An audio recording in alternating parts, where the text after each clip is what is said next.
Elementary operations आज पढ़ेंगे। Elementary operations या ट्रांसफॉर्मेशंस ऑफ ए मैट्रिक्स।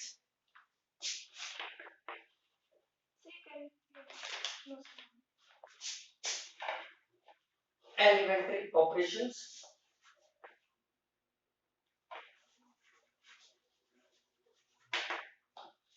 या ट्रांसफॉर्मेशन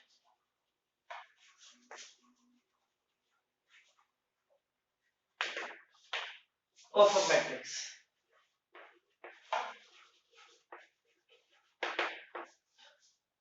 ऑफ मैट्रिक्स, इसमें आपकी तीन एलिमेंट्री ऑपरेशंस हैं और तीन जो ऑपरेशन है वही जो रो की है वही कॉलम की है। ठीक है, मेन तौर पर तीन है और तीन की डबल हो जाती है क्योंकि वही हम रो में भी अप्लाई कर सकते हैं और वो भी वही कॉलम में अप्लाई कर सकते हैं। सबसे पहली है the interchange of any row, any two rows और column. Interchange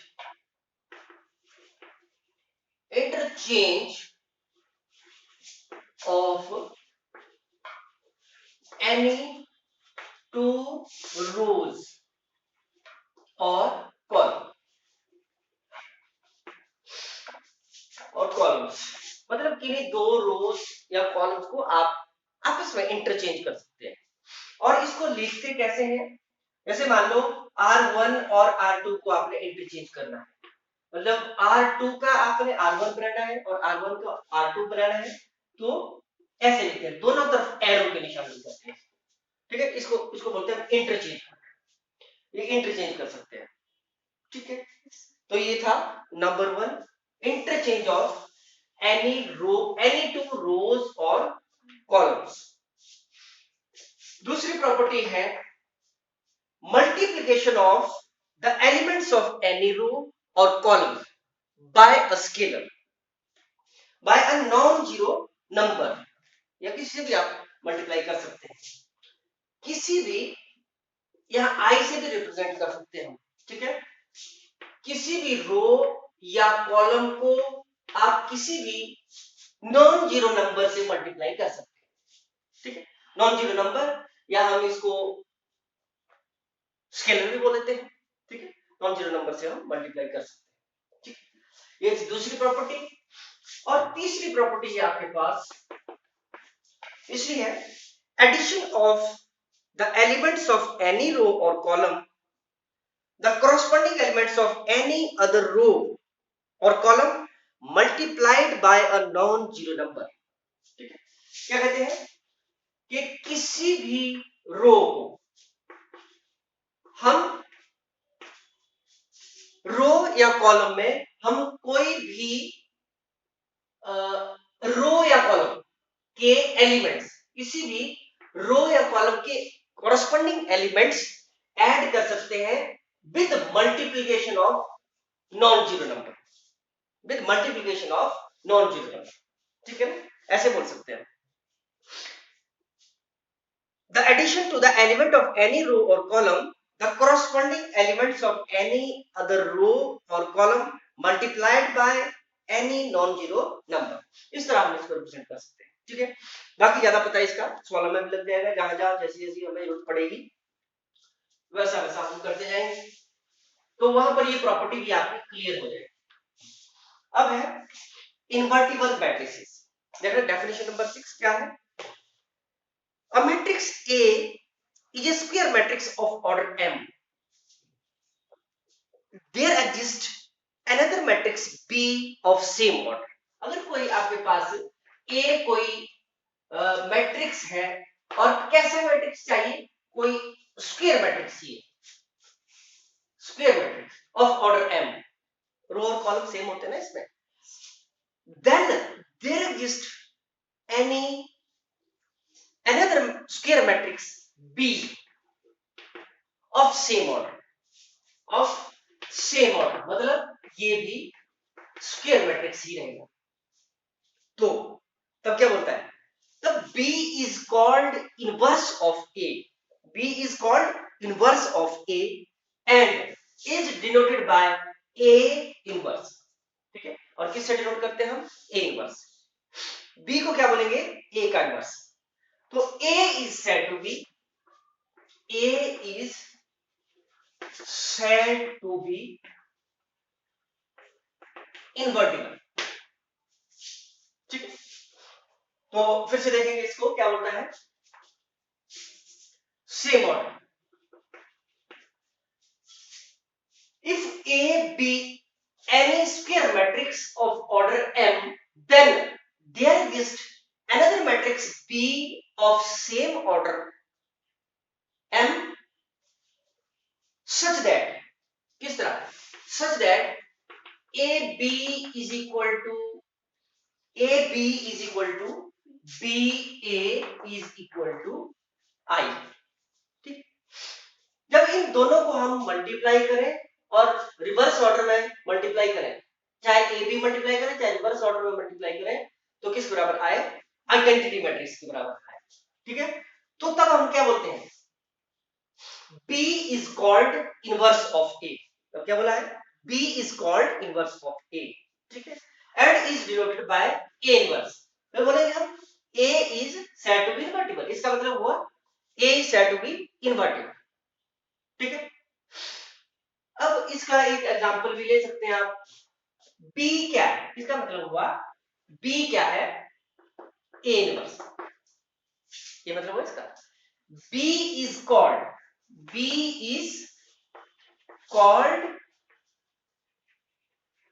inverse of A। ये मतलब B is called inverse of A is equal to A inverse. ठीक है, तभी आइडेंटिटी मैट्रिक्स आ सकता है। अब कैसे, अब इसका हम नंबर ले सकते हैं, जैसे 5 है ना, और 5 का इनवर्स 1 कैसे आएगा, 1/5, तभी 1 आता है। ठीक है, तो इसको हम कैसे लिखते हैं, 5 into 5 इनवर्स ऐसे लिखते हैं। 1/5 मींस 5 की पावर नीचे है ना 1, डिनोमिनेटर में 1 है, तो न्यूमरेटर में जाकर के कितनी बन जाएगी, -1 इज इक्वल टू 1। ठीक है, तो ये है इसका मतलब, यानी कि इसका मतलब क्या है, A इंटू A इनवर्स, ये मतलब है इसका, B is called inverse of A inverse, और A inverse A is equal to identity matrix. इसको हम 5 इंटू 5 इनवर्स लिखे या 5 इनवर्स 5 लिखे, वो भी किसके बराबर होगा, 1 के बराबर होगा इसके अनुसार। ठीक है, यानी कि दिस 5 ये क्या है, इनवर्स, एक दूसरे के इनवर्स है ये दोनों। तो अब क्लियर है, 1 के बराबर आ रहा है ना, ये भी 1/5 मल्टीप्लाई बाय 5, इसे ये करके क्या है 1 आ रहा है। ठीक, तो ये होता है inverse. B is called inverse of A, this B is called inverse of A। तो ये थी इनवर्स की डेफिनेशन। इसके बाद एक थ्योरम नंबर 3 है, थ्योरम नंबर 3, ये क्या है, यूनिकनेस ऑफ इनवर्स। बोलते हैं कि इनवर्स जो है यूनिक होता है, एक ही होता है, दो इनवर्स नहीं हो सकते कभी। ठीक है ना, जैसे आप देखते हैं कि 5 का इनवर्स क्या होता है, 5 इनवर्स, और कोई हो ही नहीं सकता, और कोई पॉसिबल ही नहीं है, तो इसको प्रूव करना है। तो ये है inverse of inverse, inverse uniqueness of inverse, inverse of A square matrix if it exist. कई बार ऐसा भी होता है कि सभी के सभी मैट्रिक्स का एक तो इनवर्स केवल स्क्वायर मैट्रिक्स का ही होगा। ठीक है, इनवर्स जो है स्क्वायर मैट्रिक्स का ही होगा। ठीक है, और कोई रेक्टेंगुलर मैट्रिक्स होता है हमारे पास, इसमें स्क्वायर मैट्रिक्स होना जरूरी है। जब हमने डेफिनेशन पढ़ी इनवर्स की, तो उसमें हमने पढ़ा A B any square matrix and there exists B any square matrix of same order, और सेम ऑर्डर होना भी जरूरी है दोनों का। ठीक है, जैसे हमने ये स्क्वायर मैट्रिक्स है, तो जो B है वो भी सेम ऑर्डर का होना जरूरी है। ठीक है ना, तो मैं बताने जा रहा था आपको कि जो स्क्वायर मैट्रिक्स है, स्क्वायर मैट्रिक्स का ही इनवर्स निकलेगा। और जो हमारे पास रेक्टेंगुलर मैट्रिक्स है, रेक्टेंगुलर होते हैं जैसे 1 2 3 4 5 6 इस तरह, ये क्या है 2/3, तो इसका जो है स्क्वायर इनवर्स नहीं निकलेगा, इसका इनवर्स नहीं निकलेगा, ठीक है। लेकिन स्क्वायर मैट्रिक्स में भी सबका इनवर्स पॉसिबल नहीं, ठीक है। सभी स्क्वायर मैट्रिक्स का इनवर्स पॉसिबल नहीं है। कब पॉसिबल नहीं है? जब किसी भी मैट्रिक्स में, मान लो ये है कोई 2/2 का मैट्रिक्स है, इसमें एक रो या एक कॉलम, किस कोई भी एक कॉलम के दोनों एलिमेंट 0 हो जाए तो इनवर्स पॉसिबल नहीं, तो उसको बोलते हैं हम डज नॉट एग्जिस्ट, उसको बोलते हैं हम डज नॉट एग्जिस्ट, ठीक है। तो इसी तरह 3/3 भी हो सकता है, 4 एक 3/3 कर दिया हमने, यहां भी 0 कर लेते हैं, और 3 4 5 ये 3/, इसमें तो मैंने एक ही रो लिया ना, एक पूरा का पूरा रो या पूरा का पूरा कोई भी एक कॉलम अगर 0 हो जाए, इसका मतलब होता है कि इनवर्स डज नॉट एग्जिस्ट, ठीक है। मतलब रेक्टेंगुलर मैट्रिक्स का तो इनवर्स निकलता ही नहीं, और स्क्वायर मैट्रिक्स में भी जब किसी मैट्रिक्स का रो या कॉलम की पूरे एलिमेंट्स 0 हो जाए तो उसमें भी इनवर्स नहीं निकलता है, ठीक है। इसके बाद आपका थ्योरम नंबर 3 थी, inverse of square matrix if it exist is unique, अगर एग्जिस्ट करता है तो वो यूनिक होता है, एक ही होता है, ठीक है। ये थी थ्योरम। तो क्या करना हमने, एक इसमें मैट्रिक्स ले लिया कि let A be a i j of order m, of order m या एम बाई एम भी बोल सकते हैं, ठीक है। हमने क्या करना है, जबरदस्ती दो इनवर्स ले रहे हैं, जबरदस्ती ले रहे हैं, और बाद में प्रूव कर देना कि हमने जो माना था वो गलत है, दो नहीं होते एक ही होता है। कैसे? वो दोनों बराबर आ जाएंगे, ठीक है। तो इससे क्या होगा, एक ही आएगा। Let B and C be two inverse ले ली, टू इनवर्स ले ली, और हमें प्रूव क्या करना है, दोनों बराबर आ जाएंगे। हमने प्रूव करना है कि वो दोनों बराबर आ जाएंगे। अगर वो बराबर हुए इसका मतलब आवर पोजीशन इज रॉन्ग। तो पहले बोला हमने कि ये दो है इनवर्स, ठीक है, और बाद में हम प्रूव कर देंगे कि ये तो दोनों बराबर है, इसका मतलब हुआ कि our position is wrong, inverse दो नहीं हो सकते, इनवर्स एक ही हो सकता है। सबसे पहले लेते हैं कि let B be the inverse, ठीक है। बी इनवर्स लेंगे तो क्या होगा, तो बाय डेफिनेशन क्या बोलता है, बाय डेफिनेशन बोलता है since B be the inverse of A, B be the inverse of A, इसका मतलब A B is equal to B A is equal to identity matrix, by definition बोलता है ना, और सी बी द इनवर्स, तब क्या होता है ऑफ ए, तो क्या हो जाएगा A C is equal to C A is equal to I, identity matrix, ठीक है ना। तो अब इसको थोड़ा आगे और सॉल्व करो। हमने क्या करना है, बी को सी के बराबर प्रूव करना है, तो इसको साफ कर दूं मैं, पर चलो हमें इसकी जरूरत पड़ेगी, ऊपर से साफ करता हूं।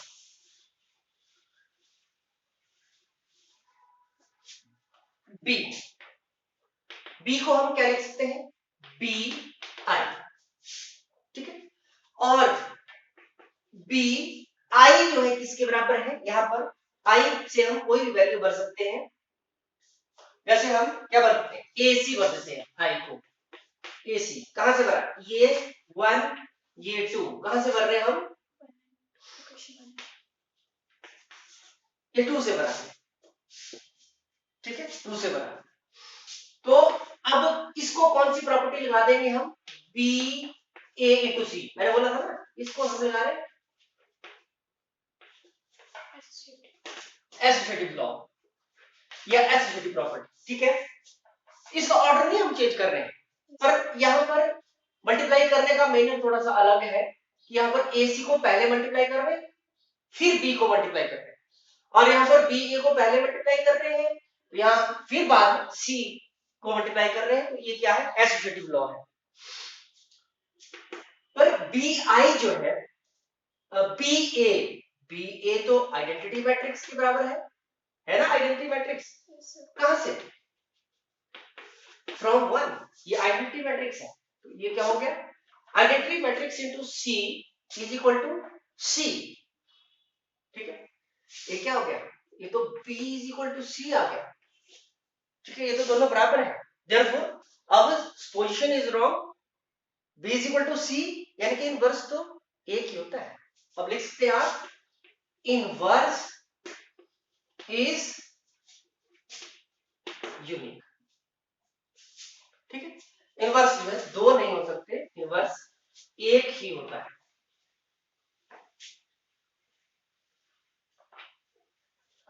ठीक है, थ्योरम 4,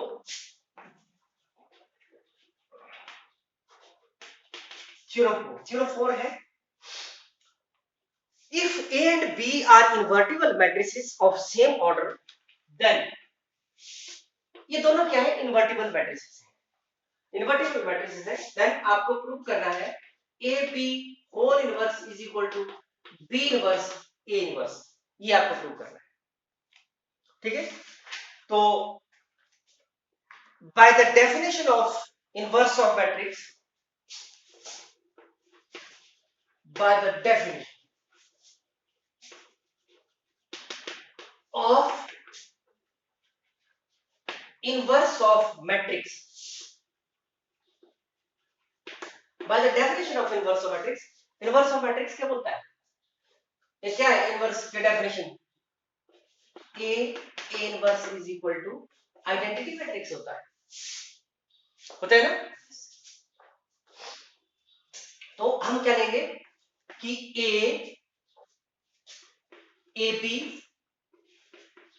AB का whole inverse is equal to, अब हमने AB लेना है मतलब, ठीक है, क्योंकि हमें ये प्रूव करना है AB whole inverse is equal to BA inverse, B inverse A inverse, या इनवर्स इन रिवर्स ऑर्डर, ऐसे बोल सकते हैं, इनवर्स इन रिवर्स ऑर्डर, ये हमने प्रूव करना है। तो ये हमने AB को कौन सी डेफिनेशन लगाई, AB को हमने इनवर्स ऑफ द मैट्रिक्स की डेफिनेशन लगाई। इनवर्स ऑफ द मैट्रिक्स क्या होता है, अगर ये A की हो, ये तो दो है ना यहाँ by chance, A inverse is equal to I, ठीक है, I यानी कि आइडेंटिटी मैट्रिक्स, तो ये डेफिनेशन लगाई हमने इसको, यहां से हमने चलना है, अब हमने प्रूव करना है B इनवर्स A इनवर्स, तो हम इसको कैसे प्रूव कर पाएंगे,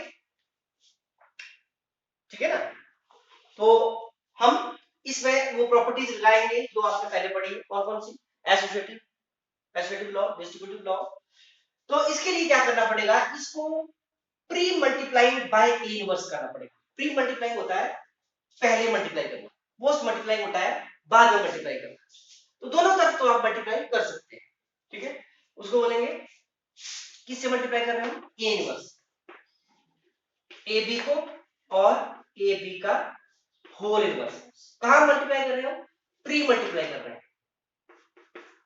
प्री मल्टीप्लाई मतलब पहले मल्टीप्लाई कर रहे हैं,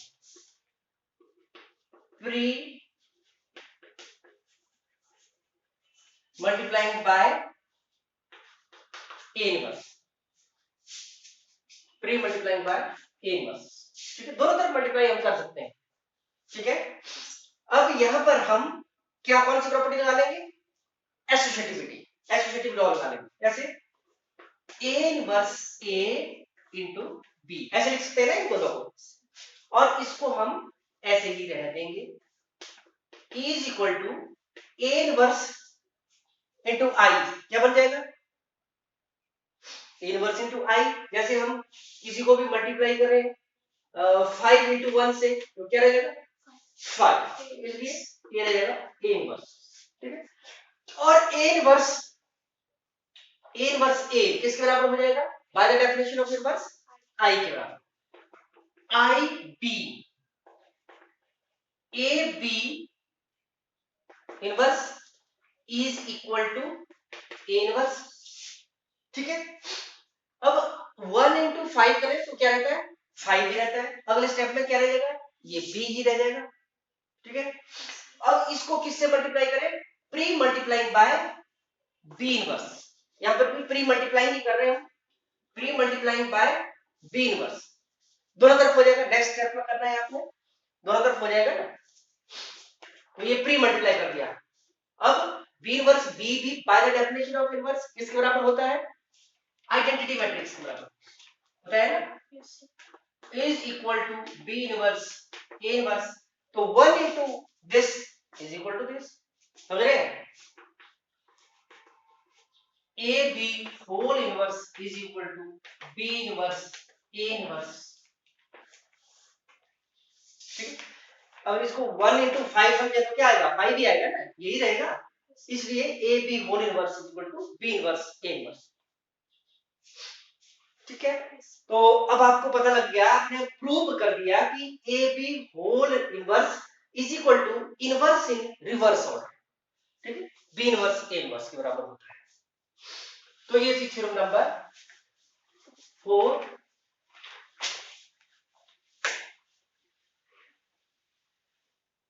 नेक्स्ट ये आपके पास क्वेश्चंस ही हैं। क्वेश्चंस को सॉल्व करने का तरीका क्या रहता है, क्वेश्चन को आप जो है ये जो आपने 3 प्रॉपर्टीज पढ़ी, एक प्रॉपर्टी अगर आप रो को लगाते हैं, पहली प्रॉपर्टी क्या है कि interchange of row and column, row and column नहीं है, interchange of 2 rows, interchange of 2 rows, any 2 rows. ठीक है, यानी कि R1 का R2, R2 का R1, या R2 का R3, R3 का R2, इस तरह कर सकते हैं आप। तो जैसे अगर आपने ये प्रॉपर्टी रो को लगाई, वैसे ही आप ये कॉलम को भी लगा सकते हैं। तो 2 ये हो गई, एक रो की कॉलम की। ठीक है। और इसी तरह एक दूसरी प्रॉपर्टी वो थी कि आप किसी भी रो से जो है, किसी भी रो को किसी भी जैसे स्केलर से मल्टीप्लाई कर सकते हैं, पूरे के पूरे रो। ठीक है। तो इसी तरह कॉलम में भी ऐसा ही कर सकते हैं। 2 ये हो गई, 4। और तीसरी प्रॉपर्टी है आपके पास कि इस तरह कर सकते हैं, हम किसी स्केलर से मल्टीप्लाई कर सकते हैं जरूरत के अनुसार। यहां पर R1 को भी ले सकते हैं आप। ठीक है, जिसकी जरूरत पड़ रही है, ये ऑपरेशन जब अप्लाई करते हैं तब ज्यादा पता चलता है। तो 2 ये हो गई, कितनी हो गई, 6 हो गई टोटल। इस तरह ये 6 बनती है, 3 रो की और 3 कॉलम वाली, तो ये 6 बन जाती है टोटल। ठीक है। और इनवर्स को निकालने का तरीका ये है कि ए हम क्या लेते हैं, आई ए लेते हैं। एक्चुअली क्या है, एक्चुअली ऐसा है कि A I is equal to I A is equal to A के बराबर होता है। लेकिन जब हमने रो ऑपरेशंस अप्लाई करनी है तो हमने ए इज इक्वल टू आई ए लेना है। ठीक है। और जब हमने कॉलम ऑपरेशन अप्लाई करनी है तब हमने कॉलम ऑपरेशन अप्लाई करनी है।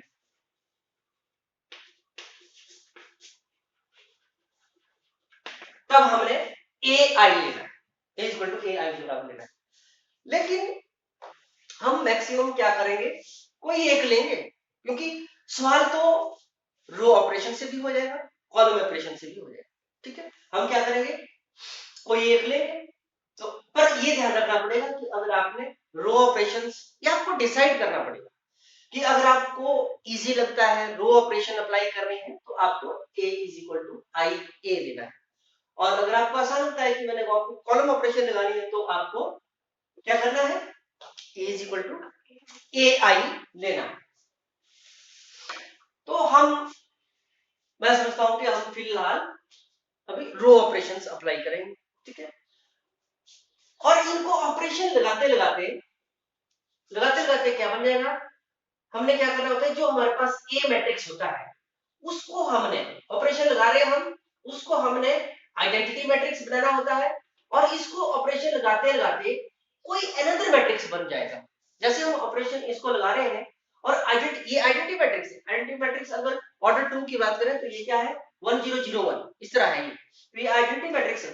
तो अगर ऑपरेशन इसको लग रही है तो ये बदल जाएगा और इसका नया रूप होगा, यानी कि ये कोई अनदर मैट्रिक्स बन जाएगा। दैट दिस मैट्रिक्स बी, मान लो बी कोई मैट्रिक्स बन जाएगा और इसके साथ नहीं हम छेड़ेंगे, इसको हम एज इट इज रहने देंगे। यहाँ पर ए की वैल्यू नहीं हम भरेंगे, इसको एज इट इज रहने देंगे। तो ये क्या बन जाएगा, ये बनेगा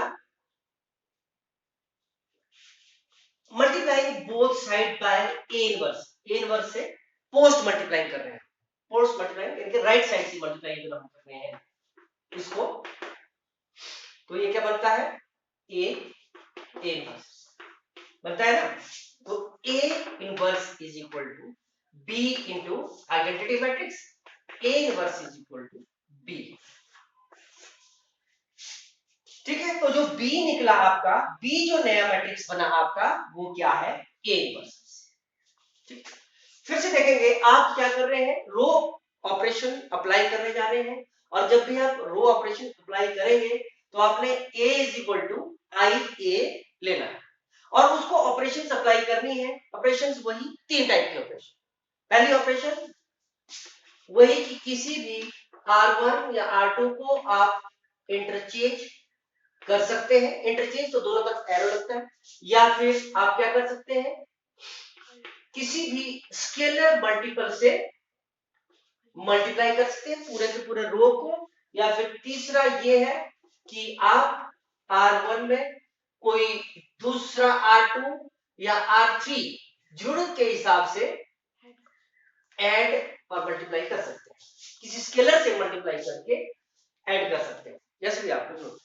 ठीक, ये प्रॉपर्टीज अप्लाई करने के बाद हमने क्या करना है, इसको पर्पस क्या है हमारा, इस मैट्रिक्स को हमने आइडेंटिटी मैट्रिक्स बनाना है। प्रॉपर्टीज क्यों अप्लाई करनी है, इसलिए अप्लाई करनी है कि इसको हमने आइडेंटिटी मैट्रिक्स बनाना है। इसको आइडेंटिटी मैट्रिक्स बनाते बनाते जो आइडेंटिटी मैट्रिक्स है वो बदल जाएगा, वो कोई अनदर मैट्रिक्स बनेगा, उसको हमने बी बोला और इसके साथ हम नहीं छेड़ेंगे, इसको हम ए एज इट इज रखेंगे, इसको हम एज इट इज रखेंगे ए, इसलिए हम मैट्रिक्स में वैल्यू भी नहीं भरेंगे। ठीक है, ए ही रखेंगे। तो इसको ये बनेगा क्या लास्ट में, post multiplying by inverse, inverse से हमने मल्टीप्लाई किया, दोनों तरफ होगा मल्टीप्लाई, तो a इंटू इनवर्स जो है आइडेंटिटी मैट्रिक्स बन गया, b एज इट इज रहा और 1 इंटू 5 तो 5 ही रहता है, इस करके a inverse i into a inverse equal to a inverse, तो a inverse is equal to b, यानी कि दिस जो न्यू मैट्रिक्स जो बना आपके पास वो क्या होगा, that is inverse of a। तो इस तरह हम क्वेश्चंस को सॉल्व करेंगे।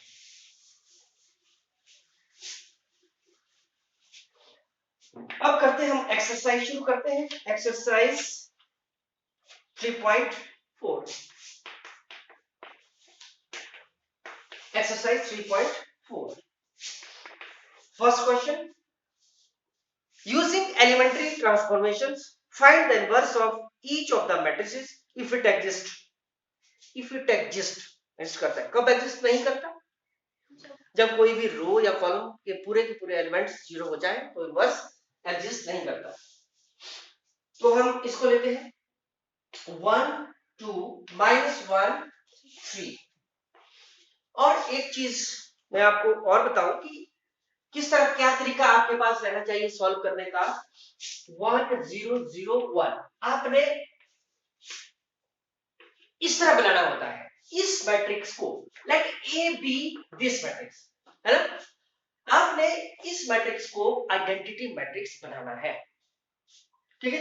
आइडेंटिटी मैट्रिक्स कैसे बनाना है, सबसे पहले आपने इस वाले को 1 बनाना है, फिर इस मैट्रिक्स को 0 बनाना है, किसकी हेल्प से, वो जो ऑपरेशंस हैं 3 उनकी हेल्प से, उनकी हेल्प लेंगे, ठीक है। इसको 1 बनाना है और इसको 0 बनाना है, जरूरी नहीं है यहाँ पे तो बाई चांस 1 है तो इसको हम नहीं छेड़ेंगे, पर नहीं होता तो आपको बनाना पड़ना था। इसको आपने 0 बनाना है, ठीक है, यानी कि यहां से आप चले यहां पे, पहले इसका काम करना है फिर इसका काम करना है, फिर उसके बाद इसको 1 बनाना है, किसको, इसको 1 बनाना है, फिर इसका काम करना है, इसको 0 बनाना है, इसको जो -1 है बचे हैं 4 आपके पास, बस। तो आइडेंटिटी मैट्रिक्स बन गया। आसान है। कितनी बार ऑपरेशन लग जाएगी? लगभग 1 2 3 4 मैक्सिमम। जैसे हमारे पास यहां पर एक तो बना ही है, 1 2 3 लग सकती है, 3 है 4 3 4 इसी तरह बन गए। ठीक है। और जो 3/3 का होता है उसमें ज्यादा लग जाती है। ठीक है, ये है तरीका। तो आपने चलना कैसे है? यहां से यहां को पहले A11 फिर 21 फिर 22 फिर 12 इस तरह चलना है। ये तरीका रहेगा इसका, तभी हम इसको फाइंड आउट कर पाएंगे। और गलत ऑपरेशन लगाएंगे तो सवाल ही आपका गलत हो जाएगा।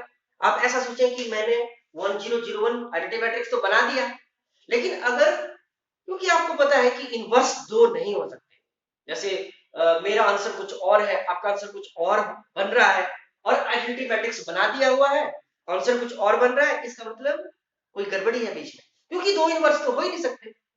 ठीक है, तो करें शुरू इसको। अब इसको सबसे पहले शुरू करने के लिए तो हमने आपको बताया है, अगर आपने 2 ऑपरेशन अप्लाई करनी है तो आपने A इज इक्वल टू क्या लिखना है? आइडेंटिटी मैट्रिक्स इनटू A करना है। तो A इसका भरना है आपको, यहां पर ये मैट्रिक्स वैल्यू भरनी है 1 -1 2 3, और यहां पर identity matrix of same order into A इसके साथ में आपने। ठीक है, यही बताया था ना। अब मैंने आपको बताया इसको 1 इसको 0 इसको 1 इसको 0 बनाना है। ये तो 1 है, ये काम हो गया हमारे पास, y मिला हमारे को, इसका मतलब आपने यहां पर 0 बनाना है। 0 बनाना है, ऑपरेशन दोनों में अप्लाई होंगी तभी तो ये बदलेगा। तो यहां पर इसको 0 बनाने के लिए क्या करना पड़ेगा? ये किसके लिए हमने अप्लाई करनी है? ये किसके लिए अप्लाई करनी है? इसको क्या बोलते हैं? R2, R2 के लिए अप्लाई करनी है हमने। तो कैसे बनेगी? R2 -2 time R1। देखो इसमें क्या करेंगे, हमने तो यहीं पर ध्यान देना है, बाकी तो बदलता जाएगा। R2 है ना ये, R2 -2 time R1, 2 minus 2 into 1 2, 2 minus 2 तभी तो 0 हो पाएगा। ठीक है, तो ये अप्लाई करें इसको। जो जहां पर हमने नहीं लगानी है उसको हम पहले ही लिख देंगे। 1 -1 इज इक्वल टू 1 0, यहां पर तो हम लगाएंगे ही नहीं, जहां पर हम नहीं लगाएंगे उसको हम एज इट इज रहने देंगे। ठीक है, यहां पर नहीं हमने लगानी। अब मैं